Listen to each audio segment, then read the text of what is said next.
Okay, friends, lecture number 21. During our previous class, we talked about the Great Schism. This was a split in the Catholic Church. It lasted almost 40 years, over 39 years. All right, somewhere through here, we said it finally came to an end in 1417 with the Council of Constance. I also gave you an invitation to go on YouTube and look up the flagellation. Did anybody do that? That's kind of interesting here. Kind of interesting, kind of sad, too, in a way. We talked about some of the great religious philosophers of that time, Master Eckhart, Johannes Eckhart, German Dominican. There's a power or a spark deep within the soul of every individual. This serves as a dwelling place for God. If you can renounce all selfhood and turn into your innermost recesses, you can find divinity. He also mentioned St. Thomas Kempis with his Imitation of Christ, one of the most commonly read books in Europe today, here next to the Holy Bible. It is second. And we had John Wycliffe. You saw we've had a lot of things that we talked about with John Wycliffe. Wycliffism, that's what it was known as. The Lollards, who were his followers there, the Mutterers of Prayer. John Hus, you may pronounce it that way, at Bethlehem Church. And Bethlehem Church, which is located still there today in Prague, right next to Wenceslas Square. Neat place to visit there if you wish to do so here, folks. And he was burned at the stake in 1517. All right, on we go here, folks, and that was 1417. I beg your pardon with that. And this would lead to the Hussite Revolt. Got familiar with this Hussite Revolt. It lasted for 4 years, 1420, 1424. General John Ziska was associated with that. And this led us into the 100 Years' War, one of my favorite wars, if wars can be favorite to you. But it's kind of interesting part of European history there. And you got very familiar with Jeanne d'Arc, or Joan of Arc. And I hope you appreciated that. And then this would be followed by another war, an aristocratic war, which is known as the War of the Roses. All right, then we closed out this High Middle Ages talking about some of the advancements of that time, with eyeglasses and cannons and muskets and gunpowder and so forth with that. And we will probably mention gunpowder and cannons again later in the class period. All right, so let's go to our document camera here for our lecture for today. And let's see what we have here, folks. And I'm going to tell you that by the time the High Middle Ages ended in 1300, European expansion is going to largely stop. And a number of reasons for this. We're going to see the coming of the Bubonic Plague here. Too many people, not enough food. Of course, the Bubonic Plague will reverse that situation here. But it was not until about that period of time where Europeans began to take an interest in India and China and the Spice Islands. And I've got a lot of visuals for you today, so I don't want to keep going back and forth between the camera of me and the map behind me and what's in front of you right here. So I'll try to keep that to a minimum, if you will. But Henry, I'm going to contradict what I say in just a second. But the means of transportation, of course, was done by like caravan and using horses and traveling on the Silk Road. Now, the Silk Road started in Constantinople, and I'm not going to adjust the contrast here. And let's see if I can find it here. And Constantinople, which would be, let's find it here, folks. The map is turned a little bit askew here, up in this area here, and it was a land route that went over here to India. And that's what it was known as. It was called the Silk Road. All right, on we go with this here, folks. And let's get started on a group of people. It's one of my favorite topics here. I could speak all day about this group. They're Mongols. Mongols, think in your mind here, Mongolia. Think in your mind north of China itself. These were nomadic people. They lived on the steppes region, which is where the Gobi Desert is located. The steppes, this is kind of this is prairie land, is what it actually is. It's kind of like our Midwest, if you will. And for the Mongols, their entire existence here was oriented around sheep. They used the sheep for everything. Let's think about it for a second. You can use sheep for the flesh of the sheep. You can use wool. And for the wool, you can make your clothing out of that. You can make your footwear. You can make your headwear. You make your gloves out of it because this is a cold environment here. You can drink the milk, eat the flesh. If I didn't mention that a few minutes ago, it's just everything is oriented around the sheep. And if we were in class, I would make a parallel with that, like the Native Americans, the Plains Indians, in their use of the buffalo. And the buffalo, which was used for everything by these Plains Indians. All right, now, they also were excellent horseback riders. They're not very organized at first. Like I said, they're nomadic people. When they move, make seasonal movements. But they're excellent horseback riders, for the men anyway, and for the men, and quite militaristic at some points here, not united at this point, but they were so good, so accomplished in riding horses that you could actually ride the horse sitting backwards. In other words, if the enemy was pursuing you, you could just flip around on the horse where you're facing backwards. The horse is going forward, of course, and running at a full gallop, if you will. And you could use your curved bow, to take out your opponent if you need to do so. All right, this is kind of interesting. If you'll read through your supplemental reading guide here, I think the article is called On the Mongols, and their favorite drink was kumis. Now, kumis. Now, sometimes you'll see this written as cosmos, and I didn't write out what it is, but what it is, if you can imagine this is fermented mare's milk. So you take horse milk from the mare, and you take this and you allow it to ferment, and then you drink it. And for these Mongols, they would get just hugely intoxicated on this. And like I said, if you read your supplemental reading article there about On the Mongols, it describes all of that. And it would say, I'll tell you that during the summer months that the men just hardly ate at all. They would just drink this kumis and just get seriously intoxicated with this. Do little dances, force open the mouth of others and then pour the kumis down the mouth and so forth.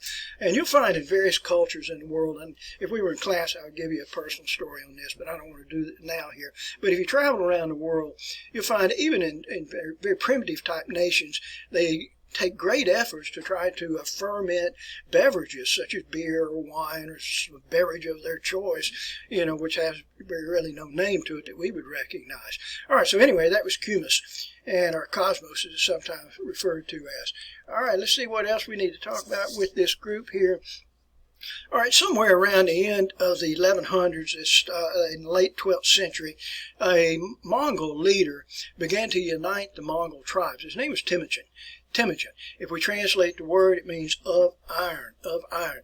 A lot of these Mongol Chinese words will literally translate into something itself. It's like your name probably doesn't translate into anything. Mine doesn't translate to anything. But many of these names, like Temujin, of iron. And he began to unite these Mongol tribes here, Mongol groups. And if we move on into a few more years here, I think it was in 1209, Chinggis took the title, or I should say Temujin took the title of Chinggis. Now, when I was a kid, I read everything I could find about the Mongols and Chinggis Khan, and we always referred to him, and the books referred to him by this title of Genghis.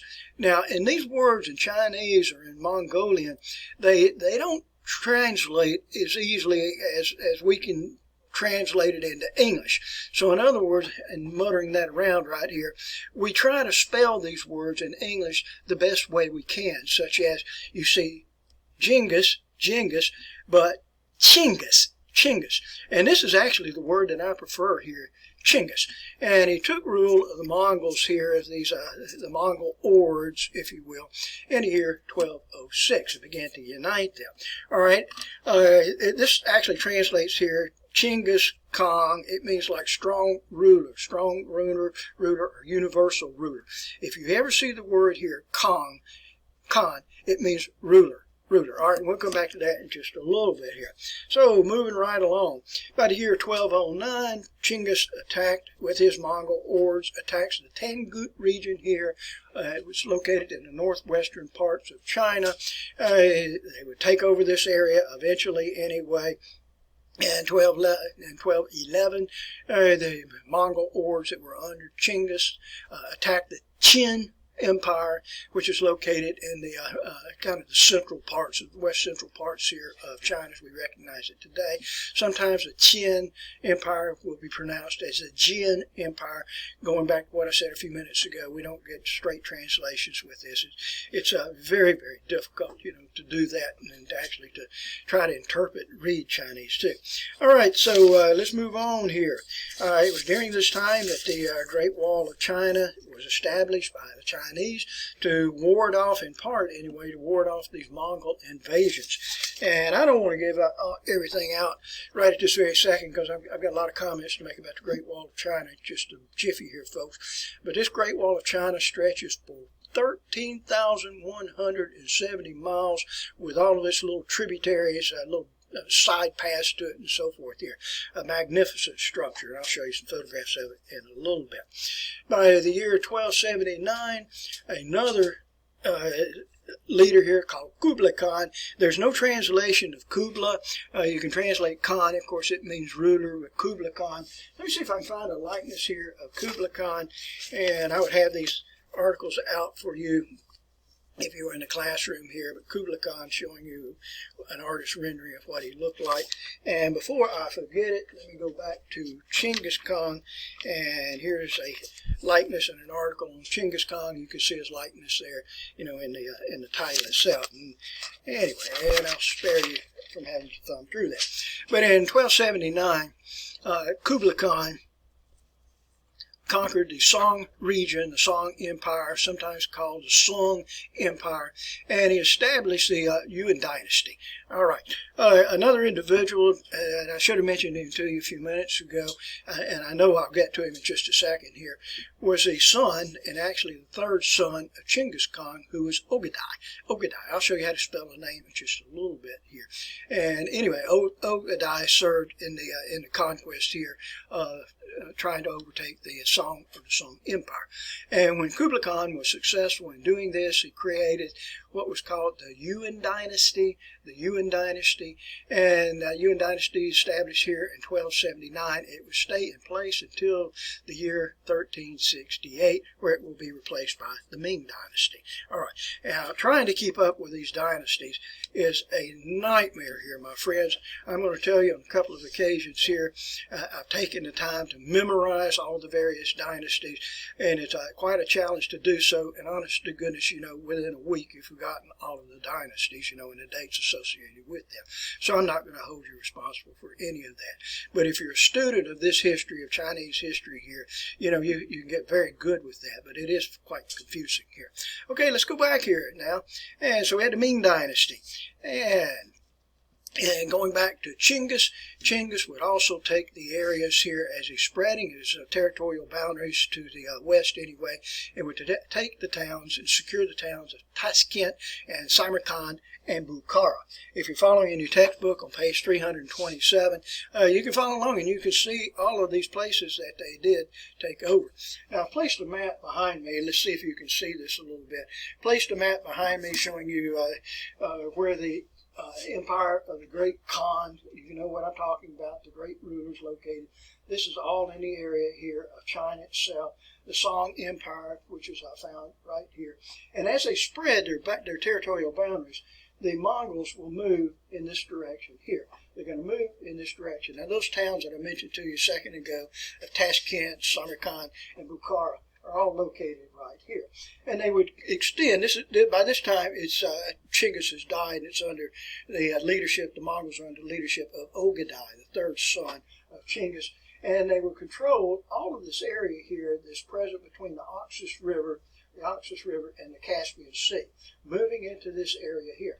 Now, I don't know if your eyes are good enough here, and if you can see this golden ore, and I believe I have it here. It's over here on this side here. I don't know if you can see from the contrast there very well with that. Let's see if I can make it a little bit better for you good folks here. And it says the Khanate of the Golden Ore. The Khanate of the Golden Ore. Now, what the Mongols did when they were nomadic and moving and making their seasonal movements, they had tents. And these tents were huge tents. If you've ever been in the military, they're kind of like a GP large, like a circus tent, maybe smaller than a circus tent, but in shaped like a circus tent. And they were pulled by oxen.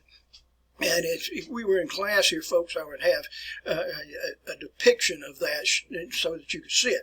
But in a limited space here in my office, I only have just a little bit of space that's directly behind me that you folks can use the camera and focus on with that too. But I want you to think about this. The Khanate of the Golden Ore. Now, horde, as we pronounce it anyway, is a play on a Turkish word which is ordu, or ord. So ord means tent. So if we put all that together here, the Khanate of the Golden Horde, that means it is the empire or the leadership, the ruler of the Golden Tent. And that's what these hordes would identify themselves as. These various groups would identify themselves with the color of their tent. So when we get the Khanate of the Golden Horde, it is that group that has the golden tents. Yeah, and that's kind of interesting with that too. Okay, so I tell you what I'm going to do. I'm going to extend this a little bit and get out of your way so that you can kind of track along with this. This map is at a funny angle, so it's difficult to look at. It's kind of like tilted in this direction here. So where the Mongols went, and this is under Ogedai, by the way, but Ogedai was getting to be old at that time, which, by the way, I don't know why I mentioned this, but Ogedai had a great fondness for Kumis, by the way. But as Ogedai began to age, he turned over control of the military to Batu. Batu was a grandson of Chinggis Khan, and Batu was the principal leader here, but I should say principal military leader, not the principal leader, because that was Ogedai. And they made their way all the way into what is now Russia. And they would stay in this area of Russia for about 200 years. Now, they controlled the area. They took taxes from the people that were present there. And generally, for the Mongols, when they would go into an area, they were extremely aggressive. But they would make an offer that if the city would surrender peacefully, then no harm would come to the city, and the city would just be spared. If there was any resistance, then, of course, the leaders and the city would all be destroyed with that. And that's what they did in Russia. They went in and just subjugated the Russians and much of Russia itself. In the year 1241, they will clash two major battles here up in this region here. If I use my map here that's below this, I'm talking about one battle that would take place here and another battle that would take place down in this region right through here. So it's up in this region here. And if you read deeply on this subject, you'll find that one of the engagements that took place here in April 1241 was the Battle of Liegnitz, in which the Mongols clashed with the Germans and the Poles. And that basically ended up in a stalemate with that. In the other area, which is down where I guess Serbia would be located today, down in the Balkans, they just overwhelmed a Hungarian army that was present there, Serb-Hungarian army. And really they advanced in that area all the way to the gates of Egypt. Now, historians have often pondered the question, could the Mongols have overtaken all of Europe? I really don't know about that. Maybe Europe was just too large and just a bridge too far for the Mongols to do so. But Ogedai died, and when he died, the Mongol advance just came to a halt. Now, they didn't leave, but they remained in the area, but it just basically came to a halt here. There would be an attempt to revise this, and around the year 1405, by a person by the name of Timur the Lame, and Timur the Lame, some people refer to him as Tamerlane, and I'll show you these words in just a few minutes here, and made an attempt to revise or bring back and reunite, is what I'm trying to say here, these Mongol hordes, and it was just unsuccessful, basically because, Timur the Lame died. They refer to him as Timur the Lame because he had been wounded with an arrow in the leg, and it rendered him, with a limp. All right, so let's go back here, folks, and kind of tie some things together here that's just mentioned here. Chinggis died in the year 1227. All right, he'll be followed by his son Ogedai, who conquered all the land between the Oxus River and the Caspian River. And I'll let you catch up with that for a second here because I'm thumbing through your textbook trying to find something. All right, and let's see what else. The other individual I mentioned to you who was a grandson of Chinggis, who was principal military leader during the times of Ogedai, was Batu. They called him Batu Khan, and by now you should be able to translate that word. All right, let's see what else we have here. And again, tying together some of the things I mentioned a few minutes ago here, if I can get this out of the way. And for the Mongols, they went into Russia, fought in this battle at Liegnitz against the Germans and the Poles, fought against the Hungarians, the Serbs at the river Sahu, as the way it would be, or Savo is the way it is also pronounced, Saho or Savo. All right, and there is that river. It is still there today, right outside of Belgrade, by the way. And here's the date here, December 1241. Ogedai died. Here's the name here, Timur the Lame, sometimes referred to as Tamerlane. All right, attempted to reunite the Mongols. And what I was looking for a second ago here was this likeness here of Tamerlane, or Timur the Lame. That's what he looked like. All right, that's in your textbook, by the way. That's on page 372 if you wish to explore that yourself. Okay, so I want to shift for a few minutes here and talk to you. All of this is going to be for free here, folks. And I tell you what, I left out something just a second ago. So I want to go back to my documents camera before I tell you about China itself. So let's go back here and get this positioned properly here. And I want to show you some of the Mongol tactics that they would use. They're amazing fighters, honestly here. And this was a favorite Mongol tactic, and it was one that was often used by Sparta too.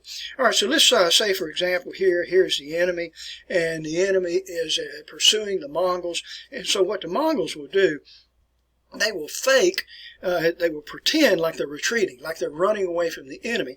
And as they do so, and everything is practiced, everything is so closely organized, and what they do, they will pretend that they're being chased, and at a high rate of speed here on their horses here, and then all of a sudden when the enemy is pursuing them, they will just, everybody in unison, just turns their horses around, and you forcefully attack the enemy that's coming behind you. It works very effectively. All right, here's another favorite Mongol tactic, and here are the Mongols here, and this represents the bunched Mongol army. In other words, they're all closely packed together here, and a great number of them are closely packed, and then when they approach the enemy, and the enemy is over here, when they approach the enemy, they suddenly just fan out the army. They fan it out. They were densely packed here, fan out the army here, and then the enemy will respond by doing the very same thing. They will fan their army out. All of this carefully trained, and then the Mongols, just on cue, will all come back together. The Mongols that have been spread out all come back together, merge, and then they punch a hole through the spread out enemy army. All right, works very effective. Okay, here's another one here, if I can find it up here.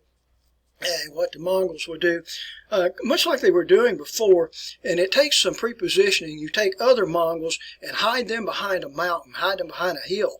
Everything's carefully organized with this, all planned ahead. And then when the Mongols attack and the enemy attacks likewise, the Mongols will turn and go back.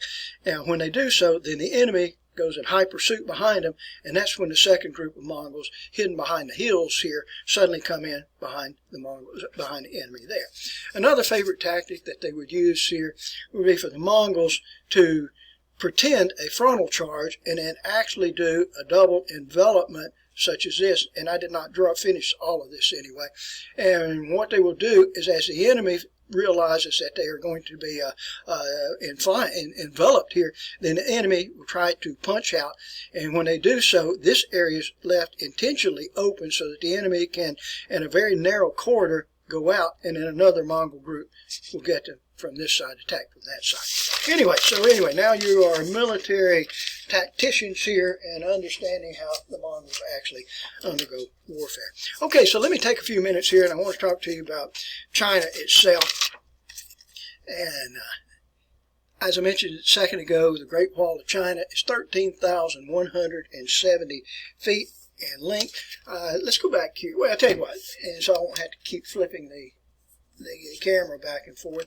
Here's a photograph showing you the Great Wall of China, and you're seeing about a mile, 2 miles of it there. Here's another photograph showing you the Great Wall of China. When you arrive there, it's not very far from Beijing, by the way, but when you arrive there, your tour guide, and there'll be a trillion people there. Every place you go in China, there's a lot of people. But when you arrive there, the guys will tell you, okay, you get out and walk the amount of wall that you wish to do so.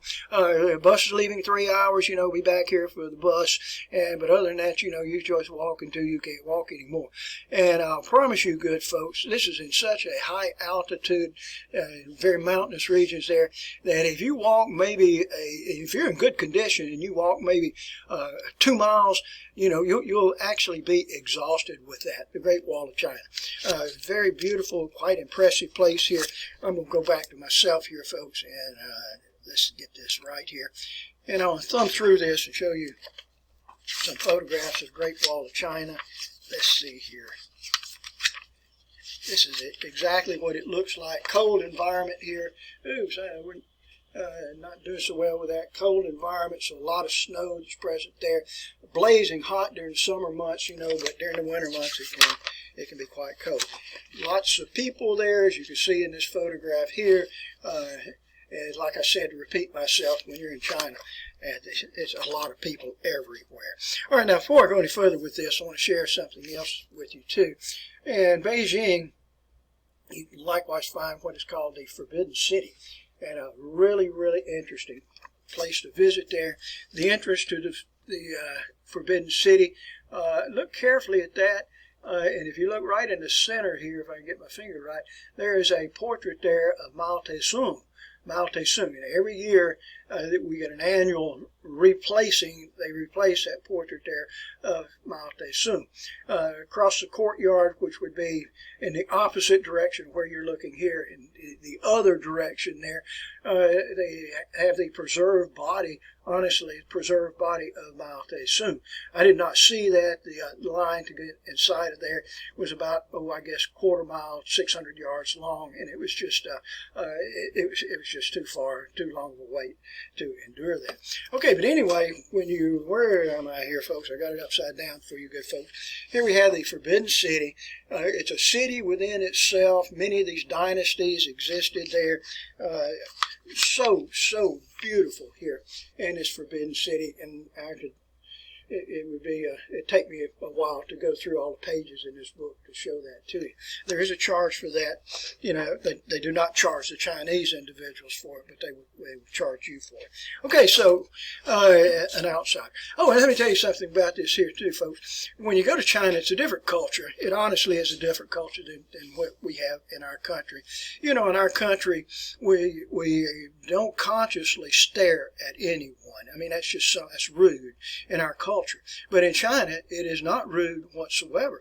And people just, if you're just the tiniest bit different, and you will be different, I promise you, because you will stand out, and you'll be the only Anglo or American appearing person, that is found there. But they would just constantly just stare at you, and just be okay with it, Don't get rude with them and stare back or anything like that, Just tell them ni hao and let that be it. Okay, so I want to go back to my camera here and share with you some other interesting things about China. We hear a lot about China on the news here. China is an extremely advanced place, and most of the people in our country don't believe that. They think that Chinese are quite backward here. You'll see some of the best architecture, the finest hotels in the world are found there in China. It is not backward whatsoever. It's an amazing culture here. It is communist, however. If you look at the population of Beijing, Beijing has a population of 22 million individuals. The city itself, I'm talking about one city, Beijing, the city spans 110 miles by 100 miles. So think about that, 110 miles by 100 miles. In the city itself, there are 5.5 million cars. Now, when you go to Beijing, when you approach Beijing and you'll approach it, you could probably walk faster than you could travel in your car. With so many cars there, it is snail's pace, and it takes you forever to get there. The atmosphere is an orange haze because of all the pollution that is found there. Much of that pollution comes from automobile emissions. Much of the pollution comes from cigarette smoke. And the Chinese government controls the cigarette industry, and they want you to smoke. They honestly want you to smoke because that supports the industry here. That supports the government. Heck, you die of lung cancer, Yeah, what difference does it make? 22 million people in one city? Yeah, that's a drop in the bucket here. All right, so many cars are in Beijing and these other cities here that you're limited.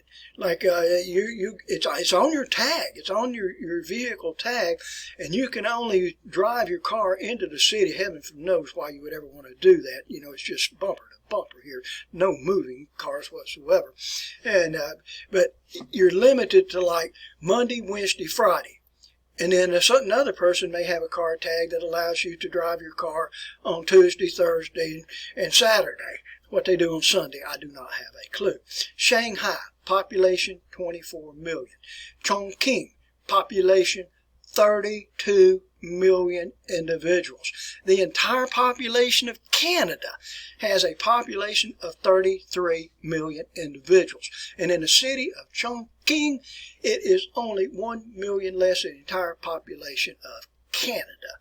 The city of Wuhan, and it has a population of 9 million individuals.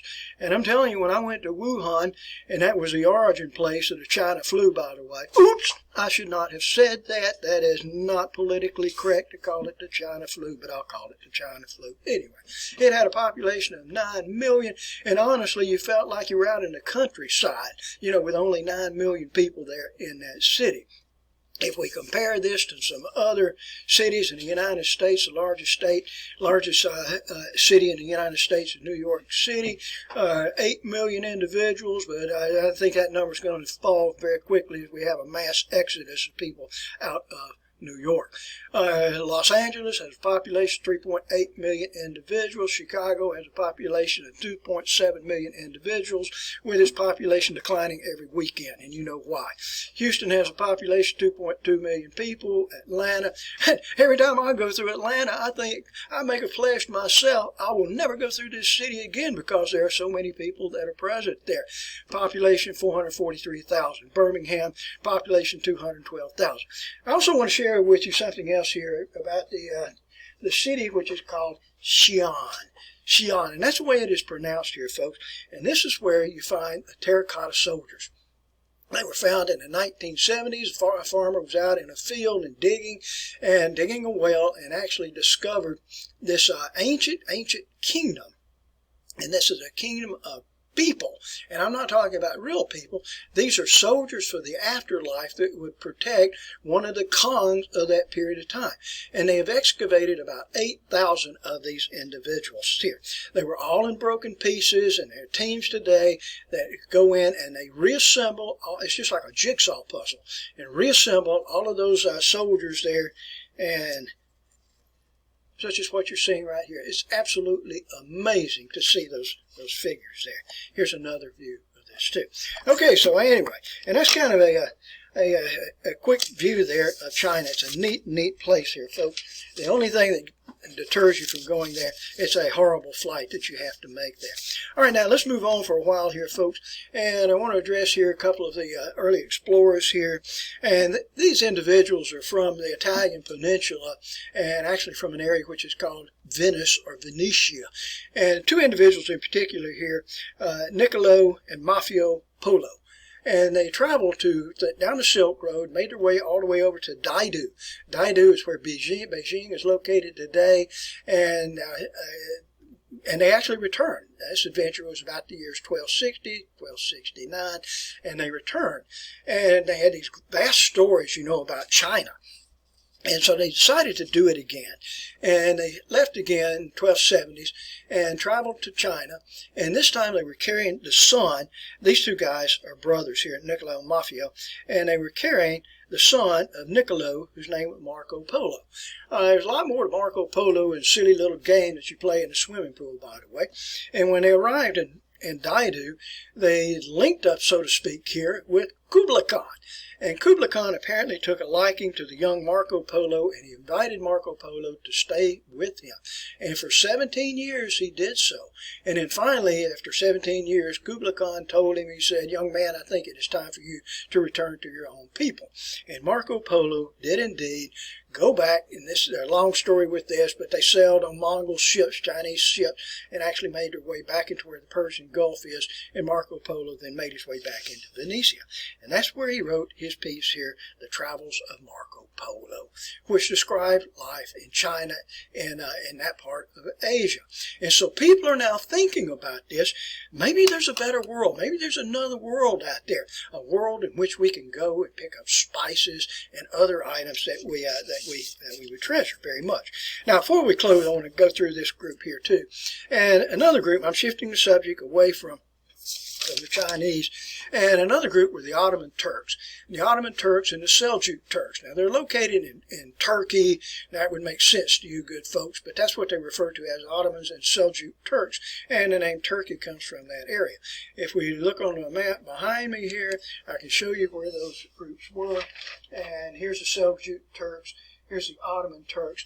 All right, but I need to go back here to my camera here, folks, and actually what's going to take place here is the Ottoman Turks are going to gain power because of power vacuum. When the Mongols came through, the Mongols advanced through the Seljuk Turk territory, and they displaced the Seljuks. Then, so the Seljuk Turks moved on, and the Mongols moved on likewise. So this meant that the Turks, the Ottoman Turks, they were at the right place and the right time and the right moment and the right war to benefit from this. So it allowed them to gain power with that. Okay, so by the 1370s, the Ottoman Turks had moved up into Europe all the way to where the Danube River is located today, the Donau, or the Danube River. By 1389, the Ottoman Turks had defeated the Serbs at the Battle of Kosovo. And I think I have an article here that addresses here the Battle of Kosovo and the Fields of the Blackbirds in Kosovo. It's a very important date in Serbian history, by the way. Okay, and let's see what else we're going to see here. And this allowed the Ottomans to take control of the areas of Greece, Bulgaria, and the Balkans. All right, and to prevent going back to my map, I'll let you use your own imagination with that. Okay, in 1396, the Ottomans defeated a Western Crusader army in the Battle of Necopolis here. So the Ottomans are expanding and doing quite well. And by 1453, the Ottomans, under Mehmed II, the Conqueror, and I think there's a likeness in your textbook, by the way. Let's see what I have right here, if I can locate this. And there is a likeness here of Mehmed II. They called him the Conqueror, by the way. And he attacked Constantinople. All right, Constantinople. And Constantinople at that time, the emperor there was, if I remember, I think it was Constantine the 11th anyway. This is a city that has impregnable walls, surrounded on three sides by water, another side by a wall. And it's kind of interesting story here. There was a cannon manufacturer by the name of Orban. And Orban went to Constantine the 11th and he made an offer. He said, would you like to buy my cannons? And Constantine, the emperor, Byzantine emperor, said, no, I'm not really interested in that. And then Orban went to Mehmed II and offered his services to him. Would you like to buy our cannons? And the Ottoman Mehmed II said, sure, we'll get some cannons. And with the cannons, they ended up breaking down the walls, if you will, to Constantinople. One final note here I want to mention to you here, folks. An interesting individual was a person that lived in an area called Wallachia. That's in Romania today. And the person's name was Vlad Tepes. Now, his father's name was Dracul. Dracul. The word Dracul translates to mean dragon. If you would use the word, add the A to the suffix, Dracula, son of the dragon. And he's known for his ruthlessness, his brutality, and actually impaled 20,000 Turks. And with others, he would literally boil alive here too. So there really was a Dracula. And you can go to the Dracula Castle in Romania today, formerly Wallachia. You can go there today. Here's an article here that deals with Vlad Dracula's war. I think it even has a likeness there that shows you a rendering there of Vlad Tepes or Dracula. Okay, so anyway, that's enough for today here, class.